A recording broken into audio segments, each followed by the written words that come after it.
boy, we still haven't reached golf weather here, but God, man. there was an exciting golf tournament on the weekend. Not what we were looking for. My God, Jordan Spieth, man, we need you to start finishing.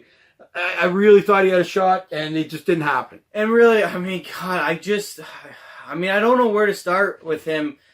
The amount of times they put him on TV and he's putting for par just makes me sick. Oh, my God. I don't get it, except, and here's the thing for me, is this was his chance to, like, win kind of from coming from behind. Yeah, They he had didn't no have the pressure. lead. Like, there's no pressure. Now, what is ironic is, do you know what he said? I want to lead. And I couldn't believe he said that, but guess what? His record when he leads is actually amazing. Amazing, yeah. So maybe he does just need to get a lead, and he can play his way. I just don't get what he needs to do. Now, I would defend this and say Cantlay kind of won that one yesterday. He went out and shot 8 under or 7 under. Yeah. He kind of won that one. Spieth was close to Keimer and those guys for a while. I mean, he got up to 14. The lead was 15, 16. If you didn't have Cantlay, he went out and shot. So credit to him. But, man, I thought Spieth could have made a run at it yesterday. He did not. He's not starting well. And even though he's building some good starting holes. that week well, but he's not finishing. No, but I mean his rounds. Their rounds, his rounds, though. Yeah. Like, guys got out to real fast starts yesterday. Yeah. He did not. Don't know where to go. I mean, really, I know where to go. I know what it is. It's his driver. But how do you fix that? Because he hit 3-wood a couple times. He hit that in the rough. Yeah. I don't know what's wrong with his long game off the tee. It used to be his specialty. But he needs to figure it out with the U.S. Open. Well, here's what's wrong with it. Like, all of these guys, they see these guys hitting it past them so far. You know, Rory at 340 and Spieth at 290. Yeah. They spend their time trying to get longer and longer, thinking it's going to make a difference. Well, Jesus, you already won 3 majors. You already are whatever number champion. I don't know what his total number is. Why are you changing from that? Like, you're already the best putter outside 20 feet. You just need to be in the fairway, man, and hit it on the green and make a putt. Like, you can't miss the fairway because then you can't get on the green most of the time. And that's what's killing him. He needs to be on, 15, 16 greens. And it doesn't matter how far away he is because he's such a great putter. Yeah, and that's what his coach was actually talking about, was they're trying to go back to his old swing. And it's sad. I mean, it's sad really what media does to you, what coaches do to you. The belief that your game's never good enough. And I'm one to say, you always need to keep working on your game, but sometimes your game is good enough. Yeah. You just need to continue to keep it where it is. How is your game not good enough when you won 3 majors and you were the best on Augusta? No, but even Tiger will say 3 years, you're never done working. But I think what Tiger means by that is your swing changes naturally, so the work actually comes back to getting your swing to where it is. So for Spieth, it wasn't you need to go make swing changes. No. You just need to keep the same, but obviously at times it's going to go off of what it normally is. Right. You just bring it back. That's the work that consistently needs to go into your game. He did not need to make changes. It's ruined him, but he's kind of back, and maybe he can get something done soon. U.S. Open in a couple weeks. Another good event, top 5, but it's really disappointing that he can't win because we need him to win. And yesterday, Cantlay winning is okay. Yeah, he's been around a lot. Yeah. He's 27. He's American. He has another win. He was actually supposed to be quite the player when he was an amateur. He's number 1 amateur in the world. Yeah. And had a bunch of injuries. So it was kind of a good story there. Jack, funny enough, gave him tips on Monday, and of course he goes on to win the event. Jesus. He could have bet a fortune on that to win. But probably you couldn't pay Jack enough to be your coach, but that little tip. What it was apparently Jack just said you need to enjoy it. He goes, one thing he finds with most guys when they make the PGA Tour, because getting the PGA Tour is so difficult, they start treating it like a job, which is fine. He goes, you kind of have to do that once you get there. Because once you get to a certain level of success, try to make it like when you were a kid and you played for fun and it was and you hear that from the greats, really. You hear that from in every sport. When they ask you, they go, well, it was fun to be in the moment. That's why they capitalize in the moment. And that's what Jack was trying to get across Patrick Cantlay's head. At some point, it has to be fun for you to be in this moment. Where he said on Sundays he was too serious, he put too much pressure on himself, and he wasn't having fun being in the moment and having a chance to win. Instead, was either angry or just depressed, depending on the result he got. So that's what he did on Sunday. You saw him have a little smile on a couple of the shots he hit, and he outplayed everybody and got the trophy. You know what, though? I go back to these swing changes. Who, other than Tiger? So everybody's saying, oh, Tiger. Tiger is just the greatest golfer to ever play the game. He had to change his swing for his health. Talent-wise, yeah. And these other guys haven't. Luke Donald tried to do it. He was number 1 in the world. Yeah. Changed his swing and he went like completely off the map. Yeah. The guy who won the majors, Keimer did it. Keimer tried to change his swing and to win the Masters, and he went nowhere. And all of a sudden he's back. Why is he back? Oh, I went back to my old swing. Well, just don't leave your old swing, for God's sake. That's what you got you there. And to be don't clear, don't let coaches influence that. And, you know, at a young age, it happens. At your age, you get a coach. You're trying. I'm to not make there it yet, though. You're a young Either. guy. I'm not number one in the world. That's what I mean. But you're a young guy. You're trying to get there. But these guys are there, Yeah. and most of them are already successful. They're trying to win one tournament. And they change their whole game, and they have to always come back to their old swing. Right. And Luke Donald actually injured himself trying to get more distance. He ended up hurting his back, trying to get more distance. What's amazing is what you hear is none of these coaches believe their putting can sustain, right? And that's what Luke Donald was told. That's what Spieth was told. And that's why they go on to make these changes. Martin Keimer switched it from a fade to a draw just simply to win the Masters. The most ridiculous thing I maybe ever heard. And it's just disappointing to see these careers have these delays, and then they come back because they go back to what works. Sorry, I was getting to Immelman. Oh, he's the same thing, yeah. He wins the Masters. In his career, and he goes change his swing to try and win more majors. Like, oh my God, it drives me nuts. And here's that's what I want to point out for kids if you're watching, or even parents of kids, or even amateurs. You're not on the PGA Tour, so you need to change your swing. If you're not getting there, but these guys are PGA Tour players and number one in the world, and they change their swing. That's what we're talking about. We're talking about the fact coaches feel like they need to make their stamp. They get so obsessed about majors and don't believe their guys' game, what their strength is enough because they haven't done it yet. Well, in my mind, I think sometimes it's just time, it's experience. Look at Sergio. Yeah. He never changed his swing. No. And eventually win that major. Luke Donald, I think, would have won a major right now if he just stuck to what was working for him, which was straight balls, not very long. But the way he putts, I think he could have easily snuck out a U.S. Open, easily snuck out of maybe another event. And same with Spieth. I think he would have won more if he just stuck with what he had. He's the one putter in the world, for God's sake. We know that's what wins tournaments. Every single time a guy steps up and wins when he hasn't been there a lot, they'll say, well, what happened this week? Oh, well, the ball went in this week on my putter. That's all it is. These guys are all so good. It just is astounding to me that these guys make these changes when they're playing so well. And they all use Tiger as a reference, but they're not Tiger Woods. And Tiger Woods had to make changes. When people talk about it, he made changes mostly for his body. He'll say, I made changes because I had to adapt to the golf and blah, blah, blah. This man was injured almost his whole life, or getting to being injured. He had to make changes and he had to rest because of that. And he still got hurt. He still couldn't avoid it. Because he couldn't. But they didn't, these guys aren't doing that for that reason. Jordan Spieth played a 50 with his swing. I don't know why you would tinker with it at all. Yeah. But anyway, so the good news is he played another decent round, which means he could explode at any time. Hopefully, the U.S. Open. But Cantlay, not a bad guy either, 27. Joey and I have been harping on the young guys. We need a guy. We need a hero to get going. Now, the problem with Cantlay, he doesn't have a major yet. Spieth has 3 at 25. Here's the real thing, He really is the only guy that matters. What's the thing about Cantlay? Another boring guy. Oh, my God. Well, some of you show emotion. Yeah, I mean, I'd do anything to be on the PGA Tour right now. Yeah. And you guys are just so, blasé. And have some fun. Geez. Have some fun. That's what, fist pump. Do something, man.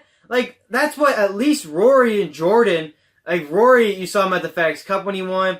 At the Players, at least Rory and Jordan at the US Open when he was winning, at least show emotion. Well, Tiger was the best golfer in the world. And he showed the most emotion. Yeah, come on. He's winning almost whenever he wants to. Yeah, come on. And he's still fist pumping. And even right now, a couple tournaments ago, I'm watching him fist pump. On Thursday. On Thursday. He's not even in the event yet, and he's fist pumping. But why? Tiger knows one thing. What's that? He's entertainment, okay? Yeah, he's a brand. You're entertainment, you bums. Fist pump. Come on. You don't have to act like you're so good and you're such a this and that that you don't need a fist pump. Oh my God. Come on. Tiger on Thursday will do it to get his crowd going. Yeah. You want to build a crowd, you got to do that stuff. But at the end of the day, another young American got to win. Maybe we can build something here, but Spieth's the guy. U.S. Open in a couple weeks. But let's talk about our Canadian Open. Yeah, so our event coming up. I mean, we got emotional about the U.S. Open. Canada. This is the weather. this is the Canadian Open this week, and we're going to have Canadian Open weather. But the Thursday, it's turning sunny, warm. Really, Thursday. So that's going to be nice. Sunday, so the tournament's going to be great. Practice rounds not so much, but it's going to be the most exciting event for years. Oh man! I don't know how many years it is. It feels like 20. That we were stuck in that spot after the British Open. It was so tough. Credit to RBC. Fortunately for them, they make a ton of money by charging us a ton of bank fees. But at least in our sport, they sponsored a whole bunch of good golfers and brought them here every year. But this year, this is guys coming. This is not only RBC but guys. RBC, we always talk about how RBC gets the sponsor. Brought the guys. What RBC also did was they got this day. Yeah. You don't think if it wasn't... They own 2 events. 2 events. One after the Masters and the other one was after the British Open. You don't think they went in there and said, you better make... So... Not only did they bring guys, they've now because of the powerhouse they are, Yeah. said, like, give us a date, goddammit. And they gave us the week before the U.S. Open. Now, is it perfect? No, but it's pretty freaking awesome. it's And way the guy's perfect. coming. Yeah. I mean, you'll never get Tiger still because he never plays week 4 major. But Rory, Thomas, Brooks Koepka, Sergio Garcia, Bubba Watson, and then all the RBC guys that include Dustin Johnson. We have we have FedEx Cup number 1, 2, 3, 4, and 10. World number 1, world number 2. Oh, God, I can't even. Probably 6 or 7. World top number 10 anyway. 6, 7. Like, it's just phenomenal. And it's all because of RBC. Thank God. And now we got this great date week before the U.S. Open. And even this year, the U.S. Open's in California. Yeah. Imagine when it's close by. Right. I mean, Everybody will come. I think next year it's like a 10-hour drive, so flight for these guys will be like a couple hours, maybe an hour. This is awesome. We're so excited. What a field. Justin Thomas is coming because he needs to play for the U.S. Open. Brooks always plays 4 majors. Rory's now trying to play 4 majors, and he wants to come to Canada. He says he's noticed as he's gotten older and reached out more to fans that how important national opens are. Well, they're starting to see how. I mean, and he should have seen it, but I don't think these young guys see how important worldwide the game of golf is. No. And how important they are worldwide. He's at a Raptors game last night. He's a celebrity. Yeah, like they were freaking out that he was there. Yeah. Every guy on the broadcast, Drake, Obama, they go, I want to see Rory, so maybe ask him golf tips. Like, Rory. So he's a big deal. I think he's realizing he's a big deal. I think you'll see Spieth in the coming years. Like I said, if you ever get one, and I think next year it's close, I think he'll come. Because he normally plays the week before. Yeah. I mean, what an event. I'm super excited. Maybe get Phil one year because he normally plays the week before. He just said, California's where he lives already. Yeah. He didn't want to come, so that's fine. So, man, we are excited. What a great week to come for Canadian Open. And you got the Canadian Open. You got a couple Raptors games all in the same week. It's going to be electric. And all I can ask for, and I think they will because they're not coming from the British Open. Most of them have had weeks off. Yeah. Most of them haven't played since the PGA because they didn't play last week because they skipped Jacks to play our event. Some did, yeah. They should contend, hopefully, Yeah. and they should be close. And it'd be a dream come true if you can get those guys there near the lead. And honestly, do you know who I want to win? I want Rory to win because he'll come back. Well, he has to come back if he wins. Brooks will come back as a DJ. DJ will come back as RBC. Thomas or Thomas because he may not come back unless he wins because he's coming back specifically because he's been injured. Yeah. So one of them like +8. So did Rory. Rory shot +8. So you got Rory or Thomas. If they win, they'll come back next year. It'd be great if one of those two can win because they don't have real reasons to come back every year. Yeah. Even though I think a lot of guys will just start coming back. But yeah, we're real excited. Thank you for the PGA Tour. Thank you for RBC. We finally got a week that we're gonna watch. Probably maybe a little bit Thursday golf because of the feel we got. Well, for sure we will, and we're going to give a little bit of a tip here on golf that we use a lot, particularly because of how great TV is these days. But don't be afraid to go out on Tuesdays and Wednesdays and watch these guys practice.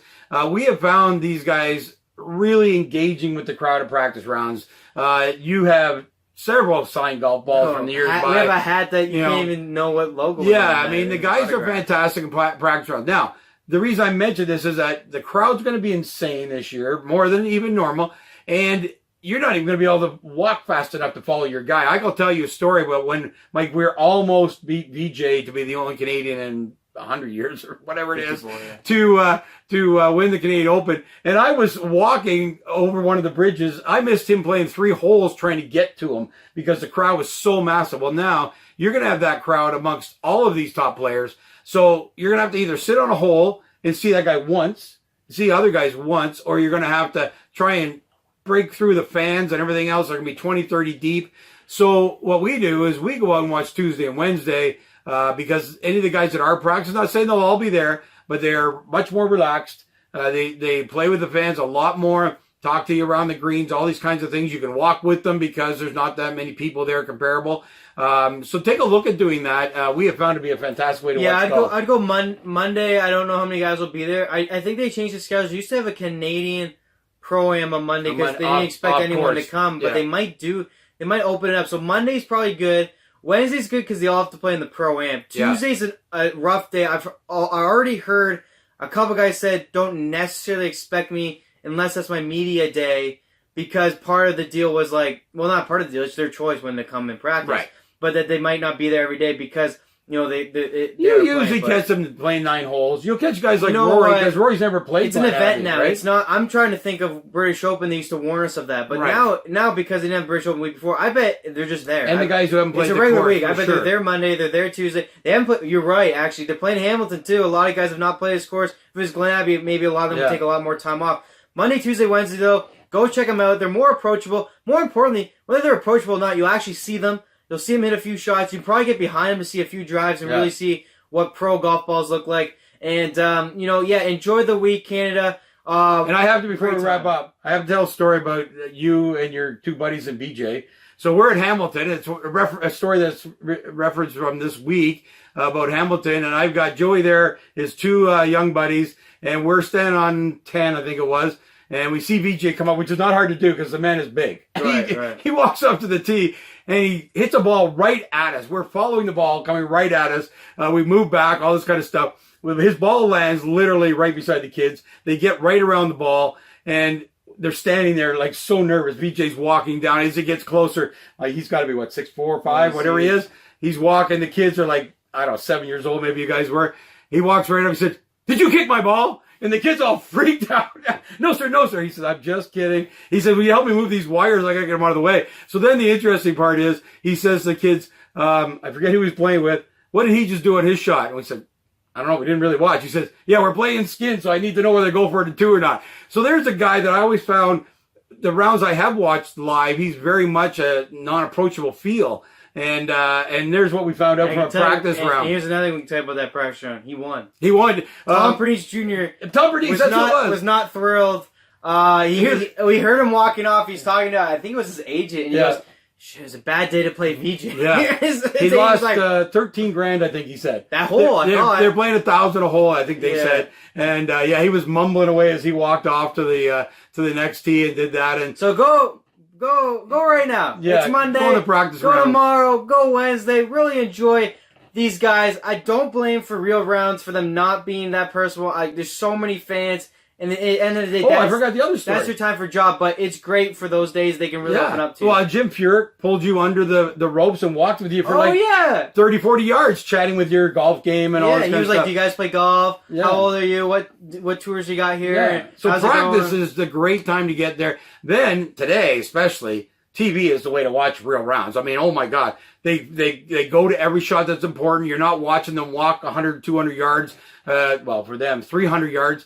You're getting to see every single shot as it happens. So get your TV. The TVs are fantastic now. We got the 4K TV, and it's insane to watch golf on that quality of TV. Definitely. So get out to the practice rounds. Find these guys. Follow them along. You'll have a great experience doing that. And then for the real rounds, quite honestly, lots of people bought tickets already, and really, TV is the way to watch. We don't want to hurt fans going to the tournament. We do want to give you an insider real quick, tip. Though, we did have a good one. We went to the Canadian Open 2 years ago when Jonathan Vegas won his second one. Yeah.